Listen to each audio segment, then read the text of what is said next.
The Vampire Diaries Rewritten. Introduction. They say life sucks and then you die.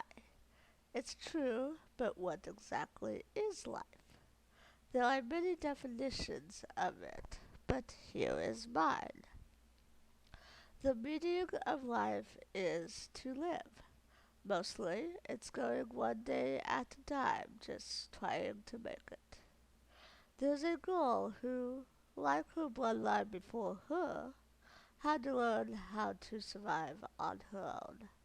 For 500 years she ran from an immortal hybrid, Klaus Michelson. He was enraged that she had escaped rather than accept her fate in the ritual he was going to do.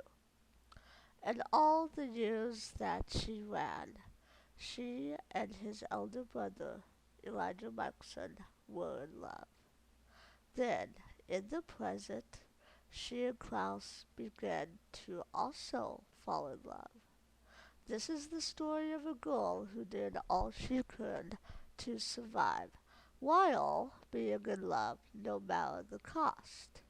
It's not all flying colors. It's filled with love, hatred, betrayal, deceit, vengeance, survival, bloodshed, forgiveness, understanding, and death. This is her story. Pilot. It was a dark night in Mystic Falls, Virginia, as Catherine Pierce walked through the woods having just fed. She could hear teenagers celebrating with a bonfire, but that didn't concern her. As she walked, she started to finally see the road. She had been known as Catherine Pierce since 1864, but had been born in Bulgaria as Katerina Petrova. She had only changed her name, though, so it would be easier to hide from the hybrid she had feared and ran from for 500 years. As she walked, the memory resurfaced without her willing it to. Flashback. England, 1492. Katerina Petrova stood by the food table in a ballroom with Trevor, awaiting Lord Elijah and Lord Klaus Michelson. Soon, Lord Elijah arrived, and once Trevor introduced them, she gave a curtsy. "Pleasure, my lord." He took her hand and kissed it. "The pleasure's all mine, Katerina." When Lord Klaus arrived, Elijah made a comment to her about him being fashionably late as usual. Klaus arrived beside Elijah and informed Katerina. She did a curtsy, saying, "Lord Klaus." He took her hand and kissed it, and then let go. "Klaus is the name my mother gave me. Please call me Klaus," he said with a smile. "Katerina is from Bulgaria," Elijah interjected. Knowing Bulgarian, Klaus said something in Bulgarian, and Katerina complimented him on it, saying, "Very good." He gave her a smile, and she smiled back. Then she watched as Lord Klaus walked away. End. Soon she found the road and began to walk down it. After a feast tonight, she would be known to be in town by those who knew her. She was Catherine Pierce, and Catherine loved making an entrance. Katrina. It was a dark night in Mystic Falls in the tomb, as Catherine sat with her back to the wall looking at an old book. She stopped at the page that was clearly a drawing of her family. Memories came to her as she looked at her mama's drawing. Flashback, Bulgaria, 1490. It was a dark night as Katerina gave birth in the cabin she had grown up in with her mother next to her, instructing her to push. Then, a few minutes later, her healthy baby girl was born, in which the maid held. Katrina sat up in bed. "Please, let me see her," Katrina asked of the maid. The maid was about to, but then her father walked in. "What are you doing, woman? Bring her here." The maid gave the child to him, and he began to walk out with her. "No, Papa, please," she begged. He stopped and looked at her. "No, you have disgraced this family." She could only watch as he left with her, never to see her baby again. End. Flashback. England 1492. After she had met Elijah and Klaus and found out what was in store for her, she ran like hell with help from Trevor. In the end, she turned into a vampire and fled, only to return home and find her entire village slaughtered, including her family. After she wept over her mother, she fled from Bulgaria to never return, in order to flee from Klaus. End. She came back to the present and continued to look at the drawing, before continuing to read through some other pages of the book silently. If she had a choice, she wouldn't be in this tomb. But she had been outsmarted, and now Elijah had compelled her to stay in the tomb until he said otherwise. She closed the book and got to her feet, sensing the invisible barrier disappear. The funny thing about originals was that their compulsion ceased when they got daggered. She left the tomb and gave a smile before going to go find something to eat to restore her strength. Klaus. Catherine woke up to find herself sitting in a chair and realized that, though he looked to be like Saltzman, who had captured her, he wasn't. He didn't act like a lion, especially when he stabbed a knife in her leg and called her by her human name when he greeted her. "Klaus," she said, though it wasn't a greeting. She both hated and feared him. She wanted to be anywhere but here, in the same room as him. When Klaus was ready to go to the dance and Catherine had given him the information he required, he had her to stab herself in the leg with the knife. He opened the door. "Oh, and if you get bored, switch legs," he said, looking at her before leaving and closing the door behind himself. Hours later, he returned not long before a friend or two arrived to put him in his own body. The next day, while Klaus was gone and said she was alone, which made her bored, she made some coffee and afterward, to entertain herself, began to drink straight from one of Eliak's bottles of bourbon and began to dance around at the same time. An hour later, he returned to see her pouring a cup of coffee. "What have you been doing?" he questioned. "Making coffee." She held a cup of coffee out to him. "What's up?" He went to stand in front of her before compelling her, asking, "What have you been doing while I've been gone?" "Making coffee." He stopped compelling her, and she set the cup down. Then, to test to see if she was still on her vein, he compelled her, telling her to stand in the sun. She walked over to do as she was told, and pain surged through her as the sun burned her skin. After a few minutes, he let her get out of the sun, and she sped to a shadowy corner that was untouched by the sun. And as she sat in the corner and looked at him with hatred, her burnt skin began to heal. The last day. It was a dark night as Catherine stood in a circle, watching things unfold. Klaus had just killed a werewolf and doppelganger, now a witch. Now she watched him as he came towards her, making her be last. This was it. After 500 years of running from him, he was going to win and she was going to die, but not without a fight. She wasn't going to stand there and let him kill her. She was Catherine Pierce and Catherine was a survivor. As she and Klaus fought with each other on the ground, pain sliced through them both. Klaus due to the full moon.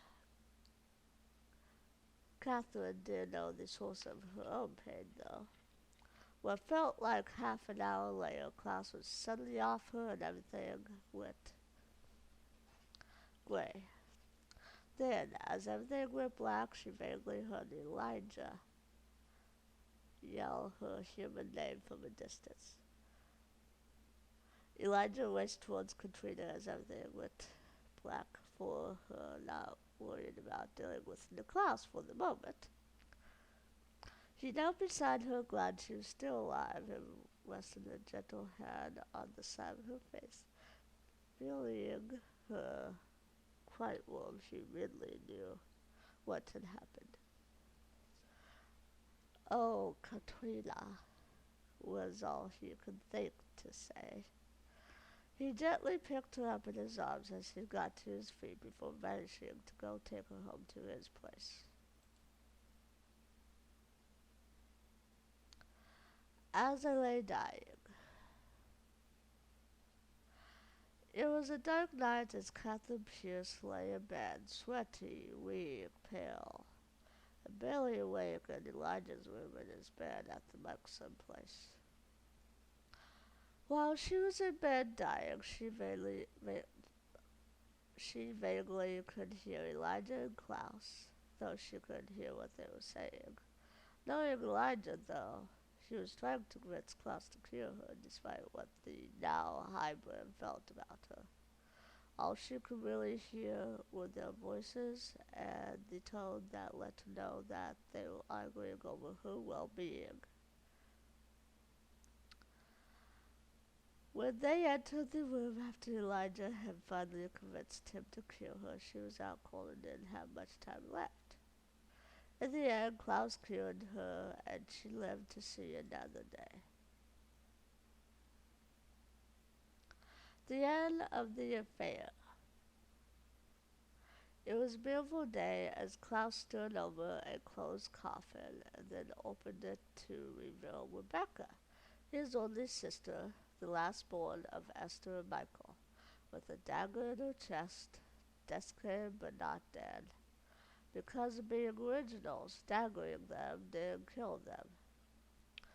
He looked down at her. "Time to wake up, sister," he said with a smile before pulling the dagger out. He then walked off, knowing it would take a while for her to be awakened. A while later, he returned to check up on her, only to see her gone and the body by her coffin. He smiled and turned around. "Rebecca, it's your big brother. Come out, wherever you are," he called. A moment later, at rap speed, she was in front of him and stuck the dagger in his chest in anger. "Go to hell, Nick!" She stepped back and he pulled it out and dropped it on the floor. Being a hybrid had its perks, one of which being that the dagger didn't work on him, it only hurt. "Oh, don't pout. You knew it wouldn't kill me." "No, but I was hoping it would hurt more," she replied before walking away. He followed and she stopped. "I understand that you're upset with Rebecca, so I'm going to let that go just this once," he replied, standing in front of her.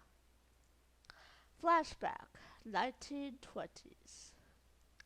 Klaus was by the truck outside after there had been an attack from Michael at the party they had attended tonight. He had found them and they had to hurry. "Hurry up, Rebecca," Klaus called to her. Rebecca stood a little distance away, hoping Stefan would come for her. She had fallen for him after a short time of the three of them bonding. The thing about Rebecca was that she fell in love easily, and when she was in love, she loved blindly and recklessly. Klaus opened the door. "Let's go." "He'll be here any second," she replied. He walked over to her. "Do you want to die? We've been found. We need to move." "Not without Stefan." "Stefan's not coming. We have to disappear. He'll draw too much attention. Let him go." "What did you do?" she questioned. "Come on, we don't have time for any tantrums," he said, taking her arm, ignoring her question. She pulled her arm away and stayed put. "I don't want to run anymore, Nick. All we do is run. I want to be with Stefan." He turned back to her. "Fine, then choose, him or me." She was silent and looked down, hating that he was making her choose between family or love. He took her silence as a hint that she was choosing family. "That's what I thought." He turned around and began to walk back to the truck. "Get in the truck, let's go." She took a breath before saying, "Goodbye, Nick," choosing love over family. He stopped, and then an instant later was in front of her with a dagger and daggered her in the chest. He stepped back and watched it start to take effect. End. Smells like Teen Spirit. After finding out where Michael was desiccated and chained in the coffin at, Catherine now stood over him, dangling a live mouse over his corpse. "Come on, Michael, breakfast," she called to him, trying to wake him up. Yummy." "Michael, wake up!" She threw the mouse on him, getting very impatient now. She needed to wake him up so she could get him to side with her and kill Klaus. Finally, she tried feeding him another human. This time it did the trick. "No," he said. "You need blood," she replied. "Get it away from me," he said. She tossed the body to the floor away from him. "Happy?" "Thank you," he said. Recognizing him, she said, "I remember you. Chicago, 1920s. You were looking for Klaus. You're not so scary for a badass vampire hunter."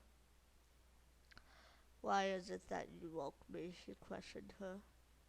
"I thought you might know how to kill Klaus. Something tells me I've been sorely misinformed. Would you mind helping me with these? I assure you there's no way I can kill Klaus from beneath them." "Does that mean you do know how to kill him?" "I could kill Klaus, and I will." She reached into the coffin and broke the chains with one hand. "Thank you," he said. "A little blood will grease those muscles up quick. Just saying," she commented when he was flexing his muscles in his arms and hands. "I don't feed on living things," he informed her. "Then what do you eat?" A moment later, before she could react, she found herself being savagely fed on by Michael. Homecoming. Finally, after waiting for this to happen, Catherine was happy. She had got Michael on her side, and now tonight Klaus would be caught off guard, and if things turned out as planned, she would finally see Klaus dead and she would be free. To top it off, she had daggered Rebecca and stashed her in the cell in the basement of the Salvatore boarding house. If she lived tonight, it would be a plus. If not, who cared? She had lived the best she could for 500 years. If she died tonight, it would be worth it. That night, trusting Michael to kill Klaus and trusting him not to permanently kill her, she acted as the doppelganger and the hostage. "Come out and face me, Nick Klaus, or she dies," Michael threatened. "Go ahead, kill her," Klaus replied. "No, Klaus, he'll do it," she told him, acting out the part quite well. She had always been a great deceiver. "If she dies, this lot will be the last of your abominations," Michael said. Speaking of the few hybrids around who were still alive, I don't need them. I just need to be rid of you. To what end, Klaus? So you can live forever with no one on your side? Nobody cares about you anymore, boy. What do you have other than those whose loyalty is forced? No one. I'm calling you bluff, father. Kill her. Come outside and face me, you little coward, and I won't have to. My whole life you've underestimated me. If you kill her, you lose your leverage. So go ahead. Go on. Kill her. Come on, old man. Kill her. Kill her! Michael chuckled. Michael pulled out a dagger and stabbed her a few times in the back. She gasped in pain before everything went black. When she woke up, Klaus had just killed Michael and Klaus was alive.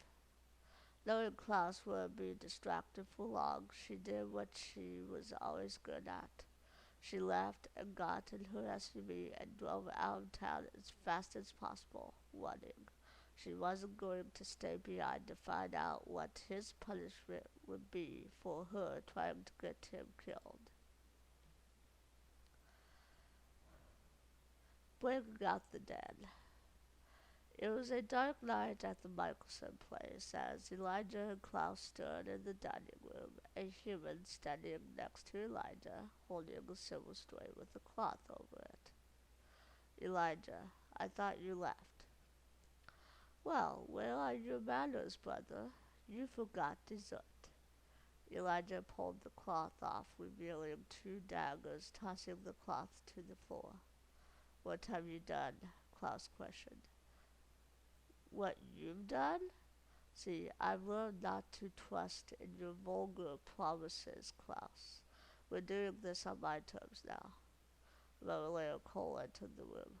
Cole, Klaus said, take a step back. Long time, brother.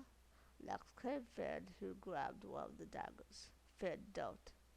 Finn used it to dagger one of Klaus' raised hands before pulling it out. Klaus turned around to see Rebecca. She used the dagger in her hand to stab his leg. This is for Mother. She pulled it out and then walked around. I like what you've done.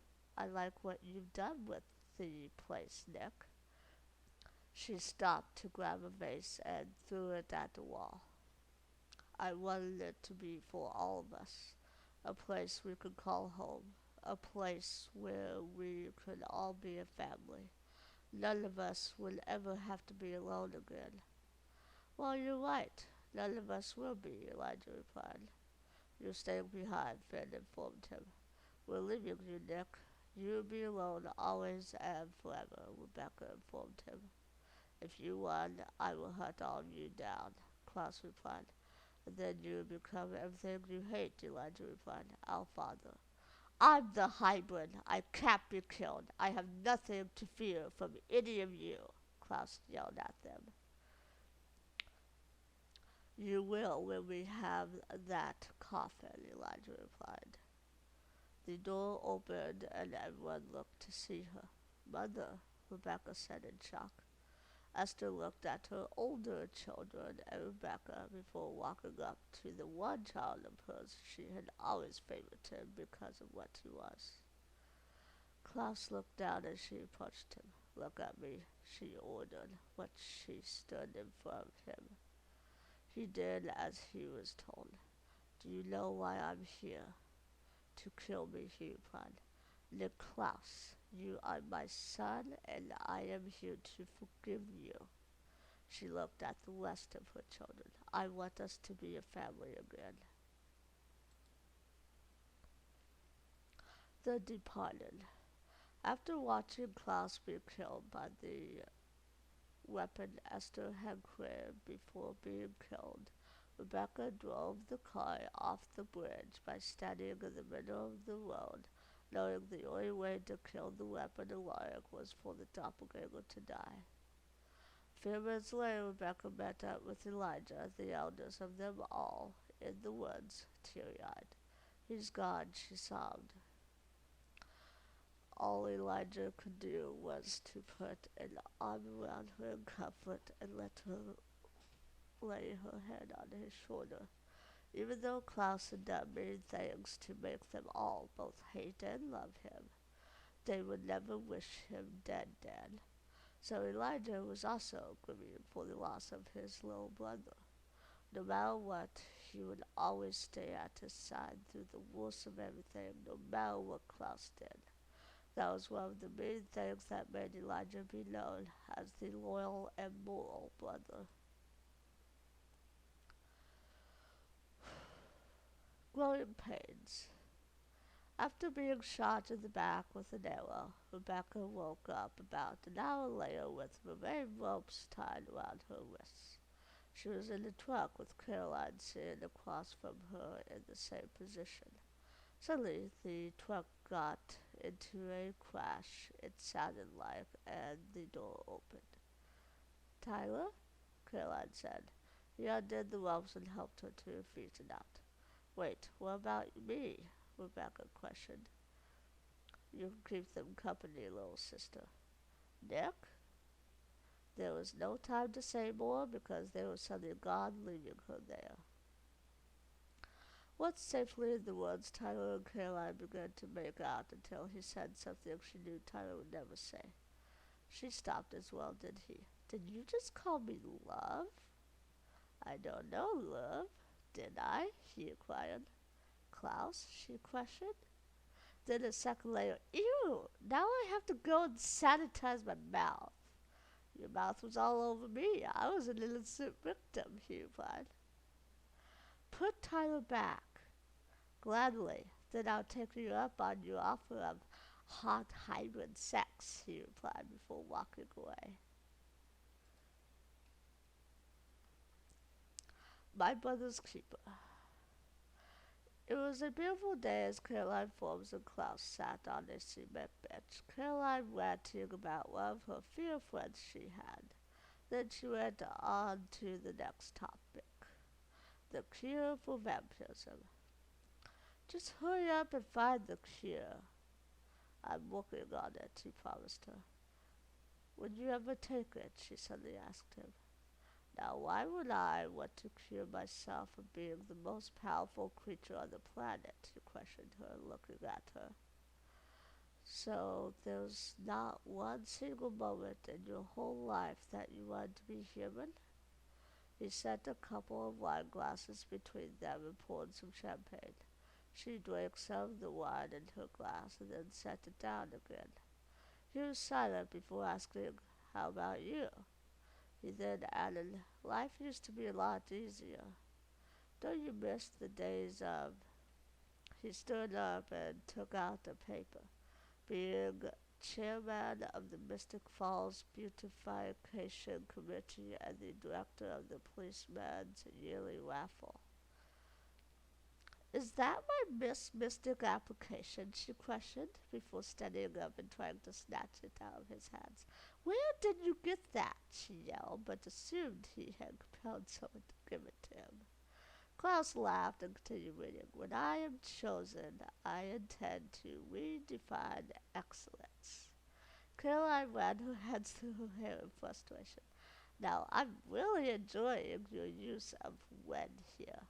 It's very confident," he commented. She looked at him and laughed sarcastically.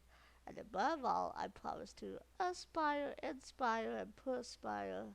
She put her hands on her hips and nodded and smiled, though she clearly wasn't enjoying this. Klaus laughed. "Obviously, we've found a shortage of words ending inspire."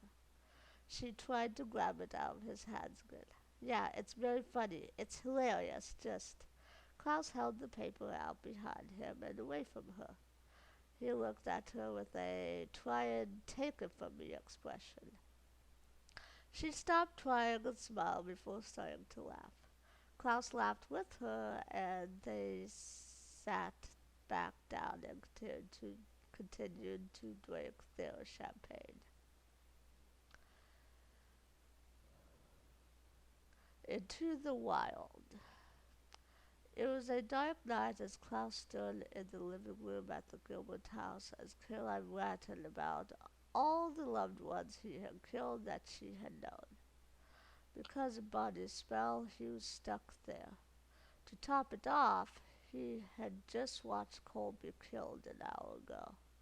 No, you know what? I am not going to engage in this. You are not even worth the calories I burned talking to you, she added, as she stood right above the threshold before going to walk away. Before she could walk off, he used a stick to stab her. Because of the pain it made her take a step or two closer, which made him able to reach her. He then bit into the side of her neck and let her fall to the floor. A few hours later, she lay on the living room couch, weak, pale, and dying from his hymen bite, which was just as lethal as a werewolf bite. As she lay dying, he was sitting on the coffee table watching her as they spoke. Even dying, she could see right through him. You're hurt, which means there's a part of you that's human, she reasoned. How could you possibly think that? Because I've seen it. Because I've caught myself wishing that I could forget all the horrible things that you've done. He looked away from her. A moment later, she closed her eyes and gasped a couple times. He looked at her again when he heard her. Caroline, she called. Her head rolled to the right and she was silent and motionless. Caroline, he called again. After a moment of hearing nothing from her, he realized that she'd be dead in a few minutes. If he didn't cure her, then he'd lose her. He cared about her, so after a minute of debating whether or not to save her, he went to sit on the couch. He positioned her so her back was up against him and her head was supported by his left shoulder. He then bit his wrist and put it to her lips, making his blood go down her throat to cure her. After a couple minutes, she began to freely drink, and as it cured her, she began to feel better and opened her eyes as she drank. After the spell was broken and she was cured, Klaus made sure she got home safely. American Gothic. After getting to the cure and stashing it where no one could find it, she went to meet Elijah in Pennsylvania under a gazebo.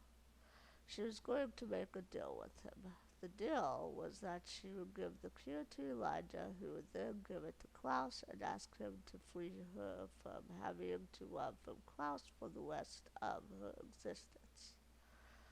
If everything worked out, she would be free, no longer having to fear him. It was a beautiful day as Elijah and Catherine stood in front of each other in the alleyway, half talking and half yelling at each other. Is that what I am to you, a means of survival? She questioned.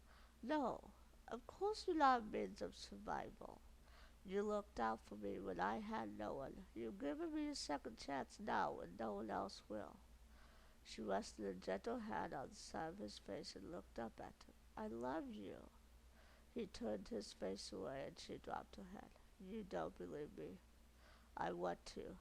But how can I when, at every turn, you give me a reason to doubt you? He turned around and started to walk away. Wait, she said. Goodbye, Catherine, he said. All she could do was watch him walk away, knowing she was slowly losing him. Elijah was walking down a sidewalk that night when Catherine walked over to him, purse slung over her shoulder. Elijah, she grinned. What do you want? He asked, though he wasn't interested, not wanting to be lied to again. To tell you that you're right. I've ran for so long just to survive. I'm starting to believe my own lies. I don't even remember who I was when we first met, and I want to find out, she confessed. She took his hand, holding it out, and set the vial that held the cure in his hand and closed it. She still held onto his hand, though. She looked up at him. I want you to trust me just as I'm trusting you. I'm going to let you decide where we go from here. She let go. You don't owe me anything. She turned around and walked away. He silently watched as she walked off before meeting Rebecca at the car. After she got a call from Klaus, Klaus got informed that Elijah was heading back to Mystic Falls with the cure in his possession. Come home, brother. We'll settle this like family, Klaus replied before hanging up. After they had hung up, Rebecca informed him that she wanted to take the cure. Because she didn't understand why, she explained to him, saying, I want to live a simple life as a normal person. And when it ends, it ends. We've had 20 lifetimes to get it right, Elijah. Isn't that enough?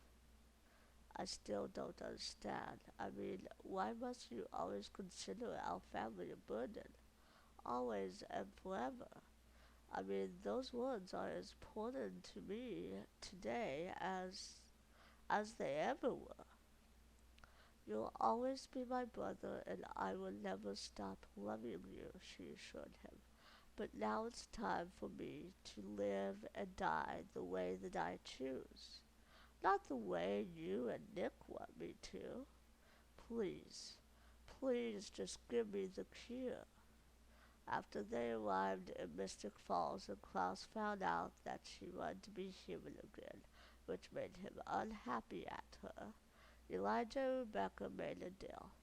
If she could go to the party at the high school that was being held and not use any vampire-related abilities, she could have the cure. She had to show him that she truly wanted to be human, that she could be human.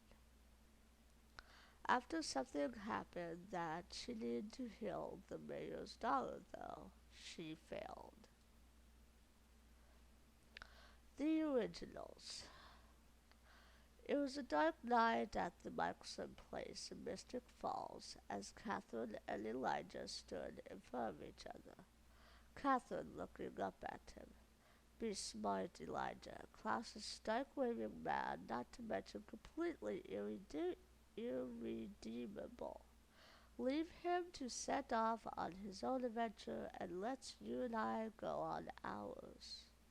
I have lost so much in my life to Klaus, so have you, she said, trying to get him to stay after he had just told her that she was going to New Orleans to help Klaus with some witches. She rested gentle hands on his arms. It's our turn, Elijah, please, she pleaded with him. Katrina.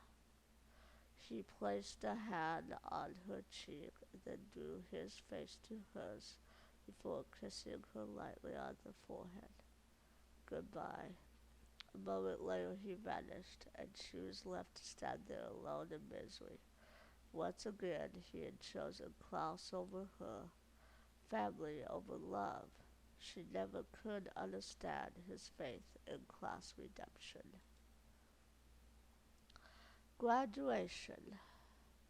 That night, filled with rage, she hunted down her doppelganger, blaming the breakup on her, and was ready to end her until, before she could react, Catherine got the cure shoved down her throat and everything went black. For a whole summer she lay low and was miserable, scared, human, and hated herself for not seeing it coming. 500 years of solitude. It was a beautiful day at the Salvatore boarding house as a dying of old age, weak and in pain, him and Catherine lay in bed, knowing that those who hated her were waiting for her to die so they could celebrate. She had just had a heart attack last night. The doctors hadn't thought that she'd make it through the night, but she had. She had always been a fighter, but this time she couldn't fight. She was dying a human death. According to an expert on vampires and the fact that she couldn't digest vampire blood, it couldn't be stopped. Her permanent death was inevitable. The worst part wasn't the pain, it was being alone. Her daughter Nadia had left so she didn't have to watch that, and she wanted her mother to body jump into her, but Catherine would rather die than to be inside Nadia. She wouldn't lose her daughter again. At least this time she knew that Nadia was alive. She wouldn't lose her anytime soon. Meanwhile, Klaus had just arrived back in Mystic Falls to see what he could do for Katrina. He had heard that she had taken a tragic turn. In the meantime, he had a witch working on reversing the aging. If he was gonna try something, he wasn't gonna have her all gray-haired forever. Just because her body rejected vampire blood didn't necessarily mean it would reject human blood, especially the blood of the original hybrid. When he entered the room and saw her in such poor condition, it broke him inside. He had never shown it, but there was a part of him that felt connected to her. He could tell that the teenage witch's spell was working.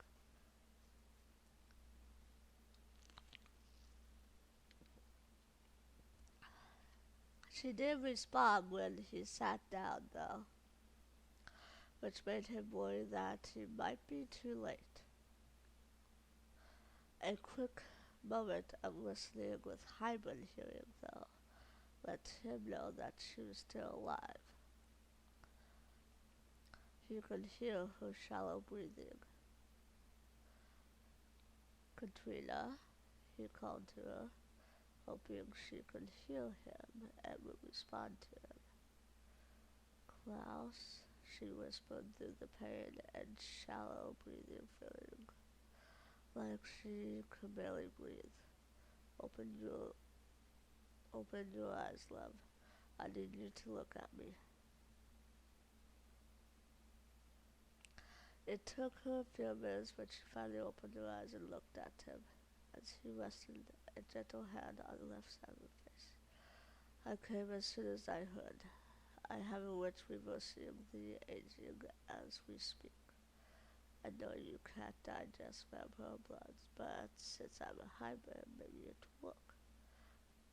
You have to trust me, though.